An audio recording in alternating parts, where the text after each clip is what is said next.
En la dirección La Rioja, multiplataforma en el programa El Inspector. Ahora saludamos, le decimos muy buenas tardes al especialista en transformación cultural y organización y desarrollo del liderazgo, Raúl Lacase, para que hablemos de la reforma laboral. Raúl Lacase, Eduardo Germán y Daniel Quintero de La Rioja los saludan. ¿Cómo le va? Buenas tardes. ¿Qué tal? ¿Cómo están? Buenas tardes. Un gusto, Eduardo y Daniel. Gracias por atendernos. Bueno,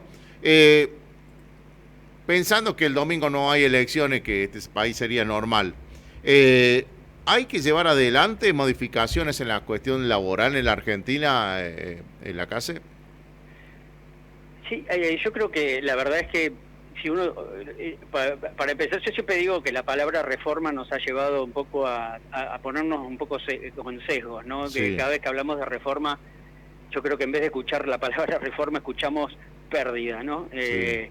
Entonces yo creo que el problema es en que en realidad el mercado y demás está cambiando, ha cambiado mucho, y lo que necesitamos es cierta modernización en las modalidades de trabajo, porque obviamente los impactos de nuevos escenarios, convenios que han quedado por ahí en muchos casos antiguos para las modalidades de trabajo que hay, los costos que de alguna forma también tiene hoy tenemos en el mercado laboral casi el 40% de la gente trabajando en forma informal.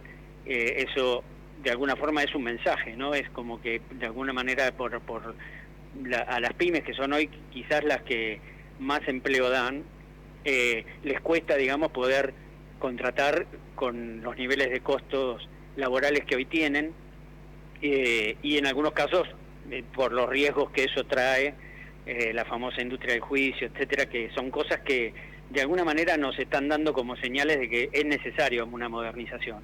Lo que creo es que tenemos que, de alguna manera, las partes que están involucradas, se trate de empleadores, se trate de gremios, se trate de los gobiernos, etcétera, poner un poco más de énfasis en el modo de negociar, ¿no? Cuando uno negocia no impone, cuando uno negocia está dispuesto a ganar algunas cosas y ceder en otras, y yo creo que necesitamos que todas las partes involucradas de alguna manera sientan que hay puntos en común en los cuales conversar y tratar de que ese escenario de alguna forma sea propicio para cambiar y modernizar un poco los convenios y las regulaciones que hay atrás, porque claramente han quedado desactualizadas, ¿no?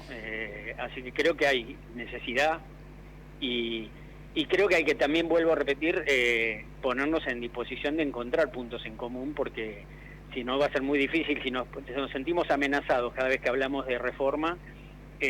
Cuando uno se siente amenazado normalmente se defiende, no abre la cabeza para innovar. Entonces me parece que tenemos que tratar de encontrar un nivel de diálogo que realmente nos ponga en una situación de creatividad, digamos, para generar realmente puentes y encontrar modalidades de trabajo que nos permitan involucrar, primero, inversiones, y segundo, gente que posibilidades de alguna forma de que la gente se pueda entrar en el mercado formal de trabajo, porque además, entre otras cosas, hay derivadas de esto, ¿no? Cuanto más gente informal hay trabajando, menos se pueden financiar sistemas previsionales y demás. Cada vez, digamos, es más difícil mantener con los activos, con la gente que está en actividad, a los pasivos, digamos, ¿no? La gente que se jubila, o darles una retribución acorde a lo que se merecen, ¿no? Y esto, si no logramos cambios en la regulación laboral, nos vamos a encontrar con muchas dificultades para eso, ¿no? Raúl, Daniel lo saluda, ¿cómo le va? Sí, Daniel, ¿cómo estás? Gracias por atendernos, ¿no? Raúl, No, por favor. ¿por qué cree usted que se ha demonizado, porque no se me ocurre otro término, la palabra reforma laboral, reforma de esto, reforma, pero sobre todo la reforma laboral? Porque los empresarios, desde el más chico hasta el más grande, dicen, che, hay una industria del juicio que nos liquida. Yo personalmente le cuento, Raúl, un amigo empresario tenía filmado a un empleado robándole y perdió el juicio el empleador. Lo perdió. Porque han demonizado los gremios. ¿Quién fue el que demonizó la palabra reforma laboral? Si es que es así, ¿no? Si es que es así, ¿no? Todos tenemos, todos han contribuido, pero creo que lo que ha ocurrido es que hay como una sensación de que atrás de la palabra reforma hay derechos adquiridos que se van a perder, ¿no? Y ahí yo creo que es donde se traban las cosas, ¿no? Porque también hay que pensar esto a largo plazo. Yo digo, puede ser que coyunturalmente alguien que ha trabajado 20, 30 años tenga la sensación de que si se reforma la forma en que se paga el cese laboral o este tipo de cosas, me hagan perder en derechos, ¿no? Y yo creo que acá lo que hay que pensar es un poco a mediano o largo plazo, es decir, bueno, puede ser que coyunturalmente haya que hacer una segmentación y se diga, bueno, las reglas de juego que vamos a pautar son reglas de juego de acá para adelante. Yo digo, siempre digo, hoy un chico que nace hoy va a vivir 100 años, digamos, y no podemos seguir con el mismo sistema previsional, por ejemplo, con una perspectiva de esas características. Entonces, digo, por ahí para destrabar, uno tiene que pensar que, bueno, habrá un universo de personas que tienen cierto tiempo, digamos, transcurrido trabajando, que tendremos que ver cómo se sostiene un sistema a fuerza de inventario, digamos, de esta gente que ha trabajado tantos años, pero de acá para adelante hay que pensar en cómo generamos unas reglas de juego que puedan incluir nuevas formas de trabajo, digamos, y por otro lado con unos costos más aceptables, porque si hubiera costos más aceptables, yo digo, el ejemplo, digo, a grandes números, ¿no? Si un empleador hoy quiere tomar a alguien pagándole 100 pesos brutos, la persona se lleva 80 en el bolsillo y el empleador tiene que pagar 150 o 160. Entonces, con ese sistema, digamos, y con esos costos, es muy difícil que una pyme, que son las que, bueno, generan más empleo, claro, esté dispuesta a pagar o a asumir esos costos, o a tener altas dotaciones con esos costos. Entonces, claramente, digo, por ahí tendríamos que bajar los costos para generar volumen, digamos. Cuanto menos sean los costos que un empleador tenga que asumir, probablemente, digamos, podamos involucrar más gente, porque el empleador frente a eso dirá, bueno, a estos costos estoy dispuesto a no asumir el riesgo de tener mañana un juicio porque le estoy pagando en negro a alguien, digamos, ¿no? Y por otro lado, creo que también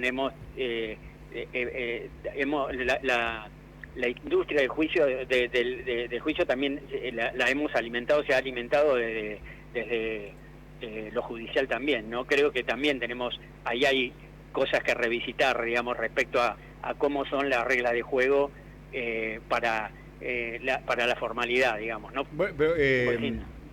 Hasta no toda, ¿no? Pero hasta cierto sector de la CGT está reconociendo que una reforma es necesaria. Tal cual. Sí, cuando uno habla individualmente con los gremios, en general, la modernización laboral es algo que para todos es evidente, es compartida. Claro. Creo que a la hora después cuando se colectiviza la discusión y sobre todo cuando se pone muy ideologista la discusión, terminamos, digamos, cerrando las puertas, ¿no? Entonces, ahí es donde yo creo que tenemos una necesidad de, si realmente todos estamos de acuerdo en que es requisito una modernización, quizás no tenemos que ir por todo, tenemos que ir tomando ciertos objetivos. Hoy no se puede hacer un convenio a nivel nacional porque claramente no son las mismas condiciones, por más que la industria sea la misma. No es lo mismo en una región que en otra. No es lo mismo si la dimensión de una organización es distinta. Entonces es mucho más ir de pronto a convenios de empresa y ese tipo de cosas que permitan que las realidades sean más adaptables a las situaciones de cada lugar y cada industria y cada dimensión de empresa. Sí. A veces estas discusiones de convenios, digamos, que se negocian los grandes gremios con las grandes cámaras, y después se quiere eso universalizar a todas las regiones y a todas las dimensiones de empresa, lo que termina pasando es que obviamente cuando se quiere desplegar o se quiere ejecutar es imposible ejecutar. Entonces yo creo que es verdad que hay una necesidad de modernizarse, y creo que es verdad también que los actores que están involucrados saben que hay que hacerlo. Nos está costando ponernos realmente a bajar un poco las banderas y sentarnos a discutir, realmente dialogar, dónde encontramos canales de... Porque además los gremios, digo, sosteniendo ciertos derechos adquiridos o creyendo que están defendiendo, digamos, ciertos derechos adquiridos, cada vez tienen menos gente representada, porque si hay más gente informal, esa gente informal no la representa nadie, ningún gremio. Y si las corporaciones no siguen invirtiendo y de alguna manera achican dotación, cada vez representan menos gente, con lo cual digo, a veces por no abrir la cabeza o por no poner arriba de la mesa la discusión, en vez de defender, digamos, los derechos adquiridos, lo que están haciendo es perdiendo niveles de representatividad, ¿no? Entonces creo que hay que ponerse mucho más estratégico a la hora de la conversación. Bueno, Raúl, muchísimas gracias por esta charla con la provincia de La Rioja y que seguramente vamos a seguir profundizando más cuando ya pasen las elecciones. Muy atento con nosotros y que termine linda la tarde. Igualmente, muchas gracias por el contacto. Hasta luego. Hasta luego. Raúl Lacase hablando de la reforma laboral. 18:54 es el turno de Daniel Quintero que te